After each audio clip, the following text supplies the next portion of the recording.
Welcome back to the Eric Show, Presidental, and we are almost done talking about politics. Can you believe it? Wow, this has been a long episode and interesting episode. Who am I voting for? Can't tell you. People are assholes. But I can tell you some arguments for question 3, medical use of marijuana. So this is an argument in favor of to legalize marijuana for medical use. Okay? A yes will erase the suffering of thousands of people with cancer, Parkinson's disease, Crohn's disease, multiple sclerosis, HIV, AIDS, and other deliberate conditions. Scientific research has proven that marijuana can be useful for many clinical applications, including pain relief, nausea, and seizures. Provision of the purpose law requiring strict regulation by the Massachusetts Department of Public Health within approval a limited number of non-profit.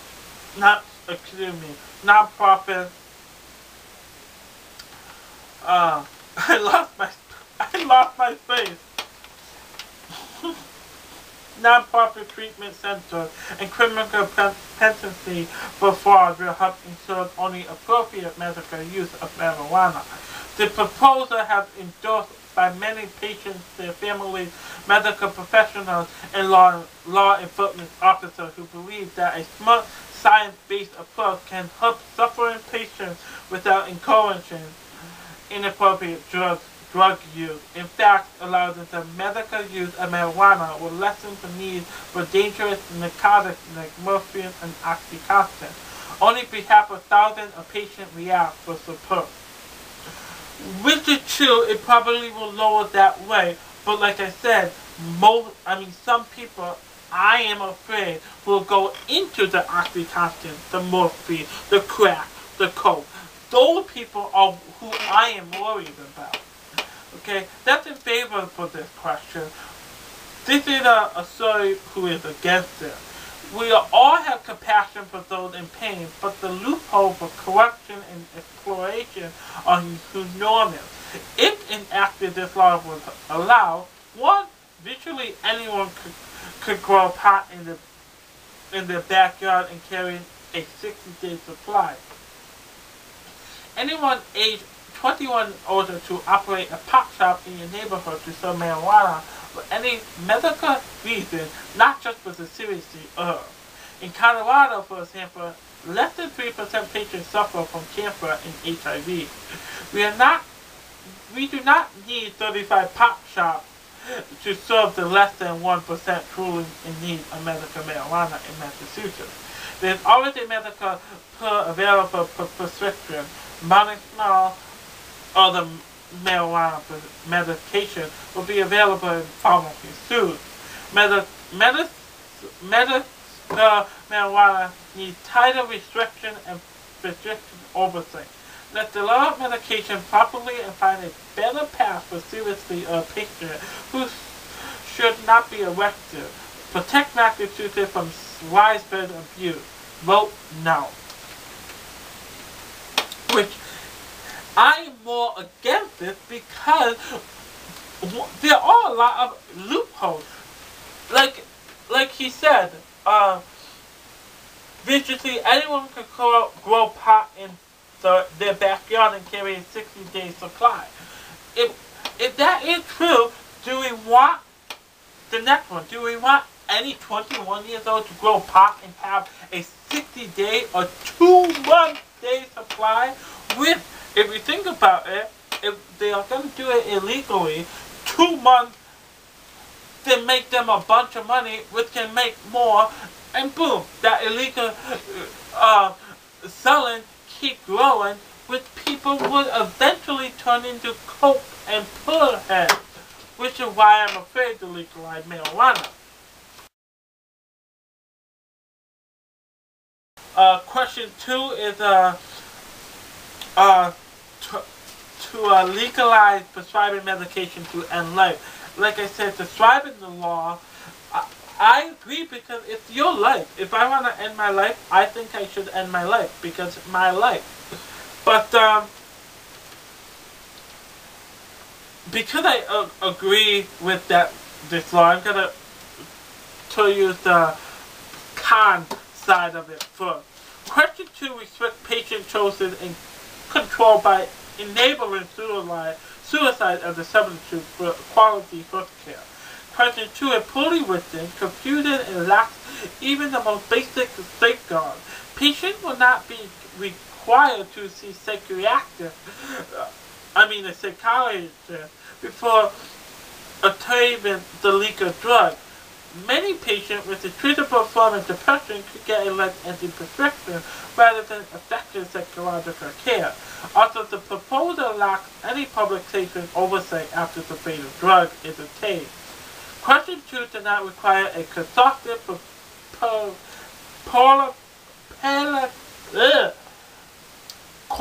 consortium for care, a compassionate form of care that eliminates pain and maximizes quality of life for determinacy and ability is based on a 6-month life expectation.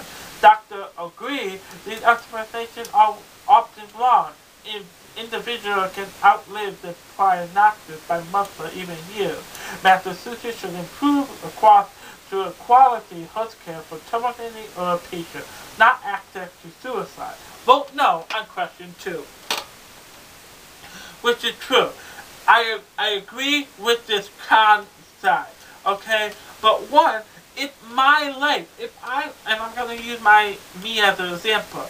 It's my life, and if I want to kill myself, I want to kill myself. I don't want to live anymore. I also agree that maybe I should see a psychologist if it's that bad. But if it's that bad, most people to go see a psychologist, if it's that bad that you want to commit suicide, most people are over the I'm getting better and just want to die.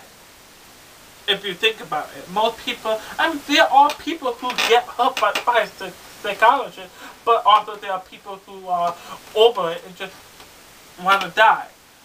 Okay, so I think before the doctor gives it to you, I do think you should be able to see a psychologist.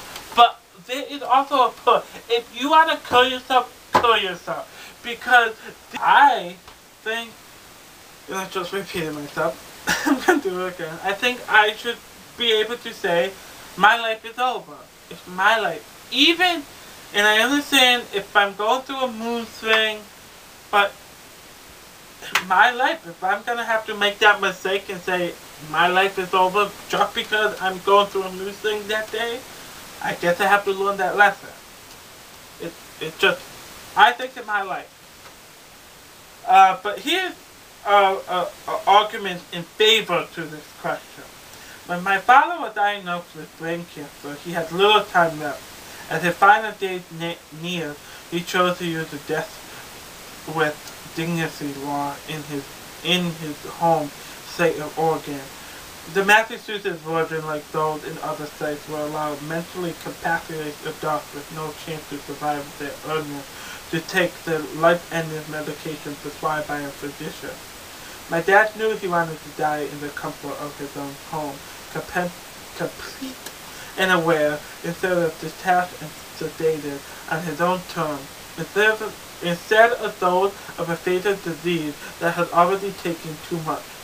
My dad was already dying, but because of this loss, he could say goodbye to those he loved, with dignity and grace in my mother's arms.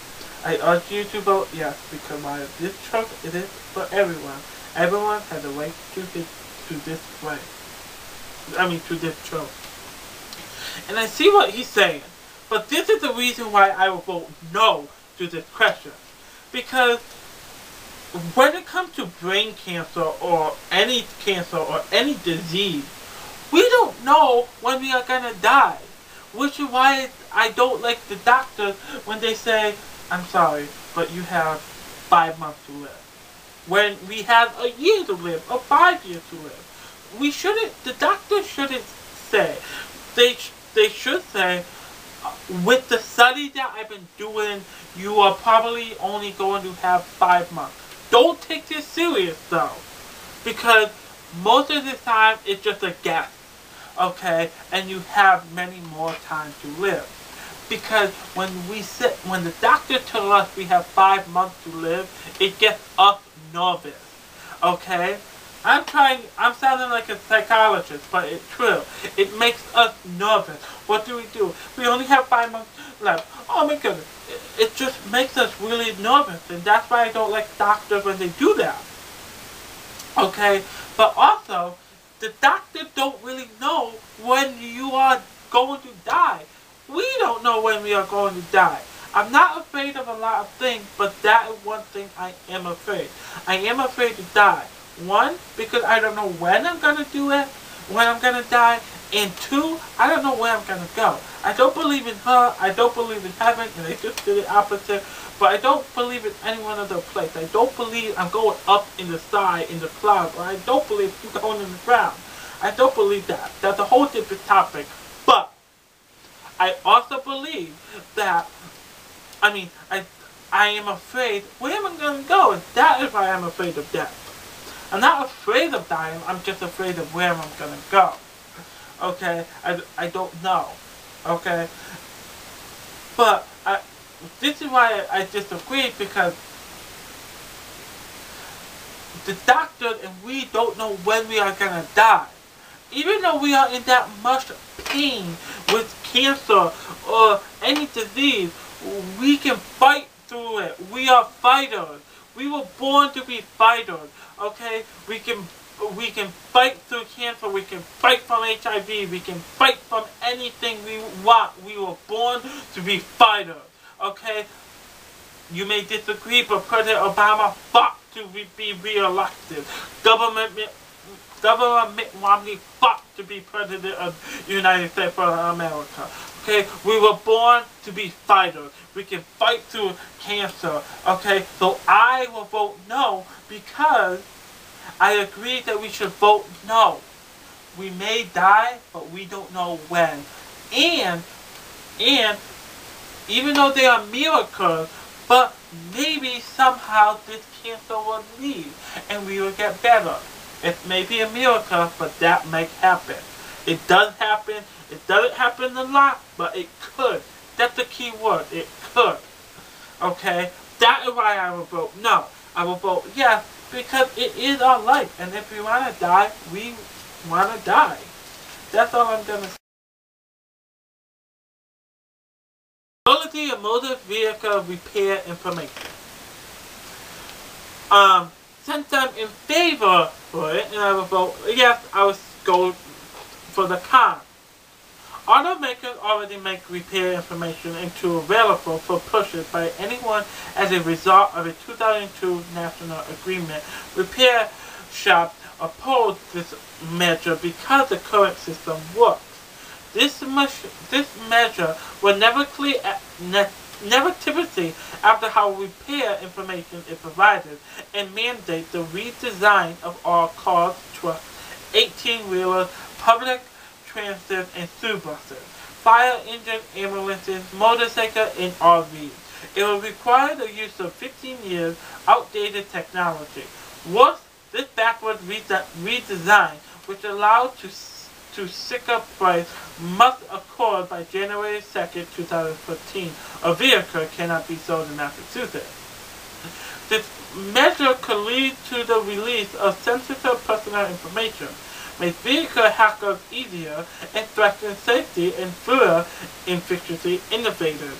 Increasingly safely treat threats, including theft, and why law enforcement opposes the measure. Nothing in the measure requires any supposed saving to be passed on to consumers. A no vote protects consumer safety and ensure vehicle choice. This is why I disagree with what I just read. Okay, I disagree with, because if people are going to break in your car, people are going to break in your car anyway, no matter if you or the repair people have information on that car. No matter what. People are going to try to break in cars no matter what. That's just life. Okay? So stop using that as an excuse. Okay? 2, stop being control freaks. Even though I'm a control freak, stop being a control freak and give them the information.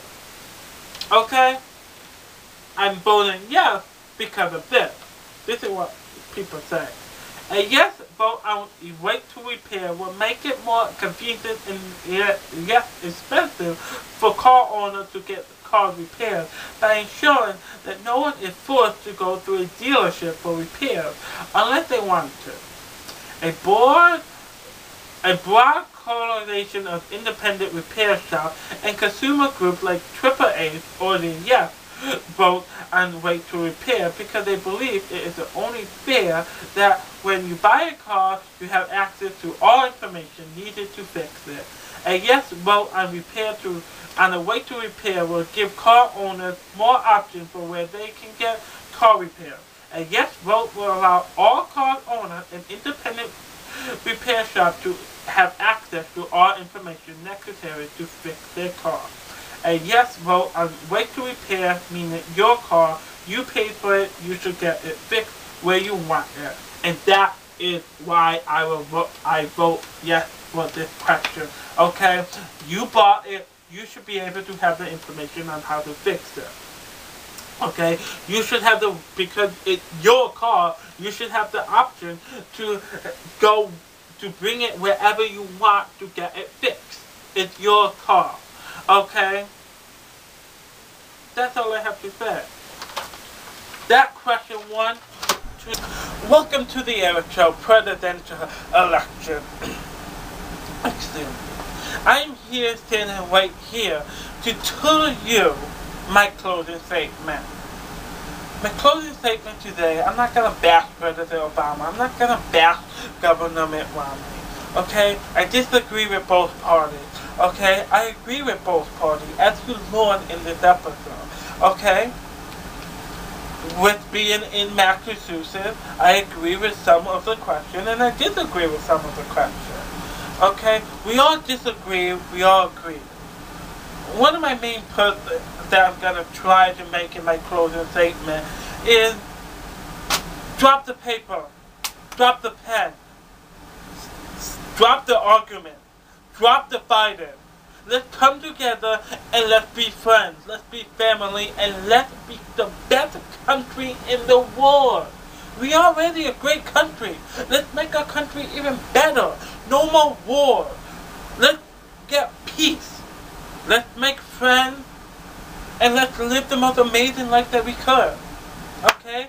Let the people who want to retire at 50, 60, let them retire.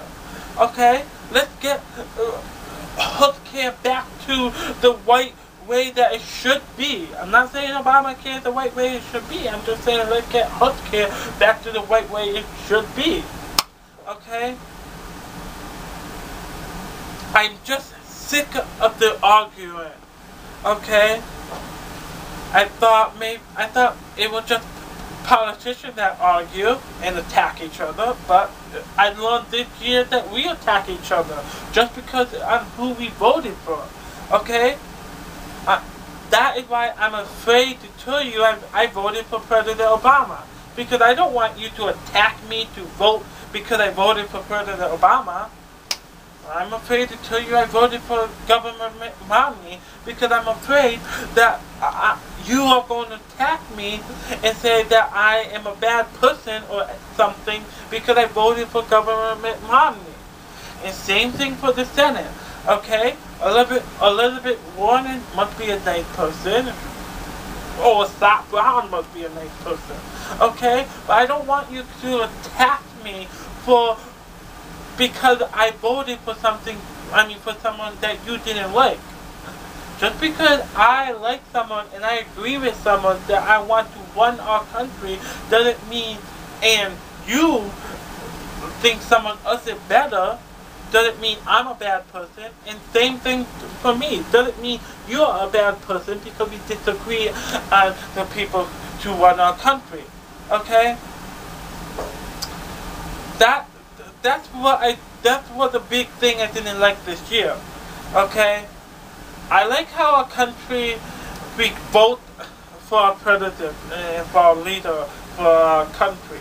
Some people, we disagree on our president. We disagree on what he does. And maybe she soon. But, so we disagree on some people. That doesn't make that person a bad person. We disagree. That is all. Okay? And more that people attack each other, the more that I hate politics. I used to never be a big fan of politics. Then I grew up and I like politics. But now I'm back to not really caring about politics because we are attacking each other. So, I don't want to waste enough time. Okay? I'm not telling you who I voted for Commander-in-Chief. I'm not telling you who I'm voting for, who I voted for Senate and for all the other precinct officers. Okay? I'm sorry I didn't vote for the question. I was just thinking, double thinking and triple thinking, am I voting for the right people? Because I do have to say, this election, I double thought about, is this person right, or should I vote for him, or should I vote for him, or I vote for him? I did triple think who I should vote for, okay? So, I just don't want us to attack each other. This was a great episode of The Eric Show. But for now, thank you for watching this episode. I am very, very excited how this episode is going. The election season is finally over. And I give a hand of applause to that. Thank goodness it's over. So thank you for watching The Eric Show.